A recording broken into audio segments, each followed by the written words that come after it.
Laurence Monrose, bonjour. Bonjour. Vous êtes directrice générale de Le Cube Réception et Mombox, qui est une société qui est implantée ici sur le parc du Bois de Grasse. Vous êtes également la présidente de l'association des entreprises du Bois de Grasse, le club des entreprises. On va revenir rapidement sur votre entreprise. Quelle est l'offre de services que vous développez? Peut-être pas uniquement d'ailleurs pour les entreprises du parc.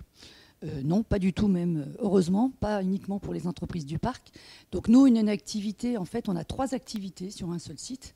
Donc on a Mombox, c'est du stockage. On a le Cube Réception, c'est de la réception et de l'événement. Et on a le Cube Business, et là, c'est un centre d'affaires. Les box, vous avez des dimensions qui vont sur des grands formats également, où on peut... Alors la partie du stockage, c'est également effectivement ici 400 box, donc de 1 à 25 mètres carrés, donc il y a un grand choix. Mais c'est également 2300 mètres carrés de surface de stockage de vrac, où là effectivement on fait du stockage donc sur palette pour objets volumineux avec 3 quais de déchargement. Voilà. Vous nous parliez d'un volet événementiel, ça veut dire qu'aujourd'hui, le Cube est devenu quasiment un peu le centre de vie, on peut dire, de la zone du Bois de Grasse. Alors le Cube Réception est utilisé effectivement beaucoup par tous mes confrères qui sont sur cette zone, mais également sur un développement en vise national, international, puisqu'il y a beaucoup d'événements qui sont organisés par des entreprises. Et ils viennent le faire à Grasse, parce que Grasse, il ne faut pas l'oublier non plus, c'est quand même la capitale mondiale de la parfumerie. Donc c'est vrai que nous, commercialement, ça nous aide beaucoup. Et le type d'événement sur la réception, ça peut être de l'Assemblée générale à la simple réunion, comme un lancement de produits, ou avec les CE, la fête de fin d'année, la fête de Noël, etc. Voilà. C'est un concept qui est original avec ces 3 activités rassemblées. Quels sont les objectifs pour l'entreprise cette année? Les objectifs pour cette année, c'est vraiment de montrer notre concept, entre guillemets. Donc c'est de montrer qu'ici, avec ces 3 activités, parce qu'il y a le cube donc business aussi, donc là c'est des ateliers ou des bureaux ou des espaces coworking ou des espaces network qui sont loués, c'est de montrer aux gens que quand vous venez ici, et on a des cas très précis, vous vous installez, vous démarrez par un petit bureau et puis vous prenez un petit truc pour faire du stock parce que vous avez des archives, etc. Puis après vous grossissez, vous prenez un atelier et puis après vous faites une fête de fin d'année. Donc ici en fait vous avez tout, plus tout ce qui est autour de nous sur le site, c'est-à-dire des choses comme le parking, comme la vue, voilà, et comme les accès, enfin, tout est important. En tant que dirigeante de Mombox, quelle est votre priorité du moment? Vous me parliez tout à l'heure d'une nouvelle implantation de Mombox à Saint-Étienne, donc le concept commence déjà à essaimer. Ce concept, voilà, quand les gens comprennent ici, quand ils viennent, que c'est un... Nous, on appelle ça vraiment de façon peut-être très prétentieuse, la cité radieuse professionnelle. Pourquoi? Parce qu'ici, c'est un centre de vie. C'est-à-dire qu'on pensait aux dirigeants, donc on essaye de leur faciliter la tâche à tous ces dirigeants qui viennent travailler tous les matins et qui ont leur entreprise ici, mais on pense également aux personnes qui travaillent ici. Donc ça veut dire qu'on a mis une salle de sport, qu'on a mis des douches pour qu'ils puissent, quand ils vont faire du sport entre midi et 2 heures, reprendre sain, reposé, propre, etc. C'est aussi un food truck qui vient, c'est aussi des cours de shiatsu, c'est aussi des cours de méditation, c'est plein de choses dans l'environnement. D'où le lien avec la cité radieuse. D'où le lien avec la cité radieuse, et donc ce concept plaisant, parce que vous pouvez faire votre réception, vous pouvez stocker, on peut décharger aussi, on dépote des containers aussi sur certains clients, donc ça leur permet aussi de gérer tout ça, parce que du coup, ils ne paient que quand il y a du stock, et de louer un local qui ne correspond qu'à leurs besoins au quotidien. Ça permet de gérer une saisonnalité. Donc ce concept, on voit qu'il plaît aux entreprises, ils ont tout. Les gens aussi qui travaillent, parce que c'est important.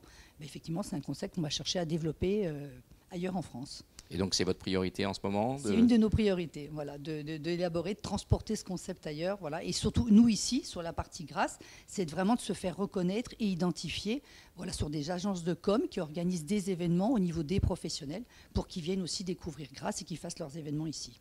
Alors tous ces projets, ça vous laisse encore le temps, malgré tout, d'être présidente de l'association des entreprises du parc, EBG? Oui, heureusement, mais ça fait partie vraiment de moi-même. C'est-à-dire que je pense qu'en dirigeant d'entreprise, si on n'a pas d'action citoyenne, ça ne sert à rien. Donc ce qu'on duplique, ce qu'on fait, ce qu'on vit au quotidien, c'est la même chose. Moi, je suis arrivée ici sur ce parc, je suis allée me présenter, je suis allée voir mes voisins. C'est tous des confrères, on a aussi des concurrents, mais peu importe, il faut travailler ensemble et avec. Et puis tout ce qu'on peut développer en commun, que ce soit les intérêts aussi de chefs d'entreprise ou les intérêts des personnes, encore une fois, qui y travaillent, c'est essentiel de se regrouper, de travailler, d'échanger ensemble. Alors le club est dynamique. Combien de membres aujourd'hui? Combien d'entreprises membres? Alors aujourd'hui, les Bois de Grasse, c'est à peu près 60 entreprises sur ce site. Et ça représente 1000, 1200 salariés suivant les périodes de saison, parce qu'il y a beaucoup d'entreprises qui sont dans la parfumerie et qui ont des saisonnalités vraiment importantes. Les grandes priorités pour 2017 pour OBG? Les grandes priorités, parce que moi j'ai pris ce mandat à partir de juin, donc chacun a sa culture et effectivement sa volonté. Moi, c'est d'ouvrir ce club et donc de créer une adhésion spéciale salariée pour qu'eux aussi puissent donner leur avis sur le lieu où ils travaillent. Voilà. Être une femme présidente d'une association d'entreprise sur une zone quand même industrielle. Très masculine. C'est donc forcément, c'est souvent un peu... C'est compliqué. Mais fois. On trouve beaucoup de femmes maintenant dans l'industrie. C'est compliqué. Ça se passe bien? Non, ça se passe très bien parce que je pense qu'à un moment donné, les gens vous regardent effectivement en chef d'entreprise. Et puis, voilà, ça se passe bien. Non. Alors vous êtes également dans le cadre de BG en relation avec les services de la Chambre de commerce qui a accompagné la naissance de l'association. Comment ça se passe avec la CCI? La relation est bonne? Alors la relation avec la CCI est, je dirais, excessivement bonne puisque c'est vraiment un travail de partenariat, d'échange. Je pense qu'on aurait on aurait mis beaucoup plus de temps à sortir l'association si on n'avait pas été accompagné par la CCI. On y serait certainement arrivé parce qu'on est quand même de bonne volonté, mais ça aurait été beaucoup plus compliqué. Donc ils nous ont accompagnés dans la démarche administrative, bien évidemment, mais ensuite en nous donnant aussi des budgets sur certaines actions, en nous accompagnant. Et puis surtout, on a la chance d'avoir un permanent qui vient travailler chez nous une fois par semaine sur ce site et qui nous soulage de beaucoup parce qu'on a beaucoup d'idées, on a beaucoup de temps pour travailler. Mais on ne peut pas tout faire non plus. Donc d'avoir ce support, c'est absolument essentiel. Et sans cela, je pense qu'on aurait des difficultés d'exister.